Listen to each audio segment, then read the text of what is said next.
That is the response I need. I was impressed today. Let's just say how it is. We all wanted a response. We all wanted to bounce back. We all wanted a performance. And that's exactly what we got. For everybody played pretty well and at least did their part. There were certainly individuals that deserve a mention today, and all for the good reasons. I really thought Arsenal showed why they were in the position of the table that they are against the Leeds side, who, let's be real, have been on very, very good form. And a lot of people thought that this would be a struggle, including myself. Now, there's always potential of a banana skin, whoever you're playing in the Premier League. But with Ellen Road being so hostile, the fact that Leeds are on form, and with Arsenal not really being in the last few games, I really felt like this could have been one that could have been a banana skin. And I stand by the fact that it could have been. The reason it wasn't was because Arsenal did the business. And I always say, if Arsenal do the business and Arsenal turn up, no harms from me. And that's what we did today. From manager to team selection to substitutions to individuals to team collect, everybody got it right today. And there's a couple of things I want to mention. The team news was the first thing that I wanted to mention. Odegaard being dropped. That's a massive statement. Whether or not you believe that it's the right one, it's a huge statement from Mikel Arteta. I think it's because of his lack of performances. I don't think you can say it's anything to do with anyway, the fact that he might be leaving or the fact that he's had an argument or whatever it be. But I think that Kairat performance the other night was basically a audition for him to start. And I don't think that he passed it. And Kai Havertz, whether you want to talk about him being the right man to come in or Eza, for me, we were better with Kai Havertz in midfield in the attacking role the other night. So I understand why he got the nod. And I thought the first half was fairly controlled by Arsenal. I felt like we dominated the possession. I feel like, again, we were probably looking like we were going to score from anything but open play. And again, when we looked like scoring, it was from corners or set pieces. So I'll say it was a fairly okay first half performance and a pretty normal first half performance of what we've seen in the last few games of this season. I don't think Arsenal were magnificent going forward in the first half, but certainly did grow into the game. But I wanted to mention Noni Madueke first. Now, before we go into Noni, we have to say, I hope and I pray that Bukayo Saka is okay. It looks like he got injured in the warm-up. I don't know if it's a groin, a hamstring, a hip. They're talking about it potentially being a hip injury from the latest that I've heard. We'll have to get an update from the coaching staff, the fitness team, and Mikel Arteta before we confirm if it's a bad one, if it's just a knock or what it was. But it kind of, not blessed in disguise. You never want anyone to get injured. But I really didn't expect to see Noni Madueke today. But you know what? I was pleasantly surprised with his performance in the first half. And I felt like he was always a threat whenever he put the ball across. Now, we all know what Noni is about. He can beat his man. He can go one-on-one. He can go on the outside. He can cut in the inside. But actually tonight, it was more of his delivery that I was impressed with. Obviously, the first goal is down to him. It actually comes from a corner. It then gets cleared. It comes out to Noni Madueke, and he whips the ball in fantastically well. The actual whip on the ball is superb. It's an exquisite cross. But you've got to give praise to Zubimendi, because what Zubimendi has done there is exceptional with his heading. Now, I've got to say this about Zubimendi. I don't know how tall he is. I'd imagine he's around about 5'10". He's not someone that I look at and think, wow, you're tall. And sometimes because he looks shorter than the stature of a Saliba or Gabriel, you think he's about 5'6", but he ain't. I think he's probably 5'10", no taller than. But he's got a wonderful leap on him. You see him a few times already this season score headers for Arsenal. I've been very impressed with him as a threat this season. I never thought Zubimendi would be someone who was a goal-scoring midfielder, but correct me if I'm wrong, guys. I think he scored more goals than Declan Rice. In fact, I think he scored more goals than some of our attackers this season. So Noni Madueke takes a lot of praise for the whip of the ball, but Zubimendi, to get his head on it the way that he does, it's 1-0 Arsenal, and it's the goal that then completely calms the game down a bit. Leeds are always going to get their fans up for it. It's always going to be a hostile place. But actually, when you go 1-0 early, it kills it. And I felt like that was the opportunity for us to give a little bit of a relax, reassurance. We're 1-0 up now. Let's keep the ball. Let's calm it. And I thought that we were very good from that point. And then Noni Madueke, to be fair, has been a threat from his corner taking today and his crossing delivery. Now, the second goal, I've got to be honest with you, it's poor from Carl Darlow, their goalkeeper. He's got Dominic Calvert-Lewin in front of him. Dominic Calvert-Lewin has not done enough. And then what he's done as a goalkeeper is not done any form of communication. He's not come to collect it. He's come to punch it. And he actually just punches it into his own goal. It's really quite poor goalkeeping, to be fair. But take nothing away from Noni Madueke's delivery, because the delivery is superb. It's very difficult to deal with.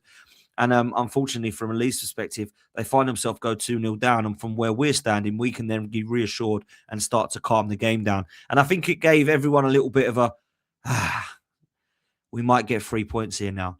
And yeah, it was always quite nervy that if they were to go and score, you kind of had the feeling or the kind of potential that they might equalise if they were to bring the crowd up with a goal. We've seen it before with Sunderland this season and Aston Villa, that when they score, it can be a very, very hostile place and they can go and score again. And we've lost points to both Sunderland and Villa in that respect. So for me, it was about what have we learned? How are we going to keep hold of this game? How are we going to continue to dominate? How are we going to show that we're the better side? And instead of holding on to 2-0, which I think probably some people would have accepted us to do or expected us to do, we went and got that third goal. And if I'm honest, it was the one that pleased me the most, not just because it kind of settled the nerves, but of how we got there. And I just felt like the substitutions were at the right time today from Mikel Arteta. I was really impressed with who he brought on and when he brought them on. Eza coming into the game, Erdegaard, I thought, come on, we'll come on to him. I thought he was excellent. Then you look at the scenario of Gyökeres up top, Jesus coming on for him. I thought he did really good today, really well. And it just shows the strength in depth that we've got. Calafiori getting minutes again today under his belt. I understand Saka's got himself injured and Dalman's coming back from a long-term one. But when you look at the squad now, it's very, very strong. You know, Mikel Merino missing out today with a bone injury in his foot, apparently. And Mikel Arteta has said they're assessing how long he might be out for. But for me, when I look at the squad and the bench today, I'm thinking no Merino, no Lewis Skelly. We've obviously not got Max Dalman at the moment. Saka's not there right now because he's just got a knock in the warm-up. But the bench is still very strong. You know, very, very strong. But the third goal was a brilliant bit of play from Gabriel Martinelli, who I thought was very, very good when he came on. I thought he was a threat. I actually thought he was more of a threat than Leandro Trossard. I just think he's got the pace to get in behind. And we saw, a couple of times when maybe his decision-making let him down. But I just felt today that he was a threat when he came on. And it was a great bit of individual quality from Gabriel Martinelli. It's a brilliant cross. It's a great bit of play. And to be fair to Victor Gyökeres, as much as I wasn't wowed by his performance today, there were times where they were all trying to bully him. And he just didn't let that happen. He's being pulled back. It's a penalty if he goes down, but he gets the ball and gets something on it. And it's 3-0. Does the celebration. He needed that for his confidence. And in fact, he's probably looking now at a respectable amount of goals in all competitions. Not one that you think, wow. Not one that you think we don't need to get on his back anymore. He's doing it. But for me, I just want to see this guy scoring. And that's what he did today. Not a shambles of a performance, not the best of performance, nothing to write home about. But I think Victor Gyökeres put his body on the line at times today, come up against defenders that were trying to bully him, and he wasn't allowing himself to be bullied. And there were times where the referee was giving him fouls, and he was just looking, just shaking his head, like, what do you want me to do here? But that's this perfect sort of ball from Martinelli for a striker of Gyökeres' ilk, because what he wants to do is just be in the right place at the right time. We've seen that now a few times. Ben White, when he puts the ball in against Chelsea, he scores. Gyökeres' goal from the delivery of Eze against Forest. We've now seen it this tonight against Leeds, scoring 3 goals against Leeds now in 2 games this season, Victor Gyökeres. So he's definitely haunted them this season. So that makes it 3-0.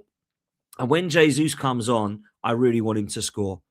And it was one of the nicest bits of play that we've seen. It was a really, really good goal. A fantastic assist from Erdegaard, who we'll come on to in a minute. But Jesus, you think he's going to shoot first. He dummies it, gets it away from his feet and buries it into the bottom corner. And it's 4-0 Arsenal. And it's a very convincing performance. It's impressive. It's one we needed. It's one we wanted. And I'll be realistic enough to say that that's some of the best football that we've played in quite some time, particularly going forward in that second half. I felt like Martinelli, Eza, Declan Rice come into his own. Jesus looked very, very good. And we still did have the kind of ability to go forward and prove that we can actually deliver. And it was an excellent bit, probably 25 minutes. I really enjoyed it. Martin Erdegaard, let's talk about his performance, because when he came on in the second half, I thought he was really good. He was actually threading balls through. He was showing that he's got a bit of quality. He was starting to allow the tempo of the game to build to the level that we wanted it. Maybe he needed to be dropped.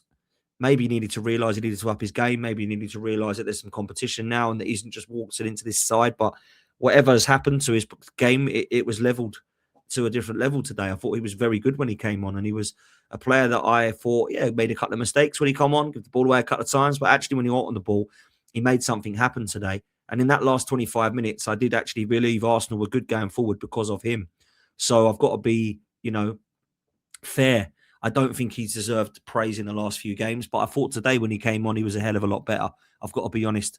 Eze was an interesting substitution as well because we played him out wide. I felt like he was very good on the ball, very casual on the ball, kept it simple, spun it round, slowed it down when needed to, understood the tempo of the game when necessary and needed. So that was a very fair substitute as well. And I've mentioned Martinelli, but I also want to mention Jesus because I think we've got some players here at the moment that can come on and impact a game. And I just felt like Mikel Arteta deserves credit today for how he brought them on and when he brought them on. And I thought that the play of Erdegaard, Eze, Jesus and Martinelli really worked for us nicely in the second half. And there was some real one-touch triangles forming that were allowing us to go forward and look like we were going to at least cause a threat. Couple of corners that we won, couple of corners that we took and missed. But actually, it could have been more than 4 today. I thought we were easily the best side. It was a very impressive performance. I'm struggling to give a man of the match. I'm probably going to give it to Timber because I thought he worked tirelessly down that right-hand side. I thought his delivery was excellent today. He put in a really good couple of crosses and be unfortunate not to get on the assist sheet. A clean sheet, of course. Brilliant ball from Jesus to Jesus' head, and it's a fantastic save from Carl Darlow, although he does kind of head it towards the goalkeeper. That's a superb, beautiful ball from Timber. I thought he was brilliant today, defensively and offensively. Felt like every time he got the ball, I had confidence we were going to do something with it. And I felt like offensively at times, Ben White's been given the praise, and rightly so. I think Timber's improved immensely this season going forward. And I do think today he was really, really good. So I'm going to give him just the nod. Noni Madueke could have got a player of the match, to be honest, because of his first half contribution. I thought we were a little bit better with Kai Havertz. I thought that we were moving the ball quicker. I thought that he was a nuisance. I think that him and Gyökeres linked up quite well again. And there was obviously Declan Rice's performance. And I've got to be honest with you, Declan Rice is just so good consistently, isn't he? I love the way that he drives forward on the ball. And I really was calling for him to shoot. Jesus has actually got to do better with that chance. And I feel like he did probably look at himself and think, have I not put that on target? But Declan Rice should have shot before. I really felt like he was going to. Victor Gyökeres had a chance where he went through and he took an extra touch when he didn't need to, and the defender just got there. Frustrating, but you know what? He got his goal. Zubimendi today, very good. I think Rice and Zubimendi, when they're both playing at the moment, they're kind of having competitions with each other about who's playing better. I thought Rice just nicked it today, but Zubimendi was very good and obviously got a very important goal. And I want to mention Gabriel and Saliba before I go, because I thought Saliba was very good today. And although, people will say it's Leeds, it is a tough place. They do whip it in. I thought Gabriel and Saliba dealt with it very well. And Calvert-Lewin has been on fire this season, and he didn't get a touch and ended up getting substituted. It was a frustrating night for him because of the performances of Saliba and Gabriel. Saliba was a very, very enjoyable performance for me tonight from him. And I actually did look at him as a potential player of the match because I thought he was very good. And I know he scored 4 goals, and people will say it must be Noni or it must be Gyökeres or it must be Jesus. They're the scorers. But really and truly, a clean sheet was needed tonight.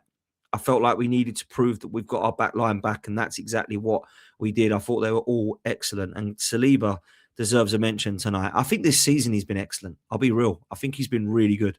So big fan tonight. We needed a bounce back. Very, very impressive.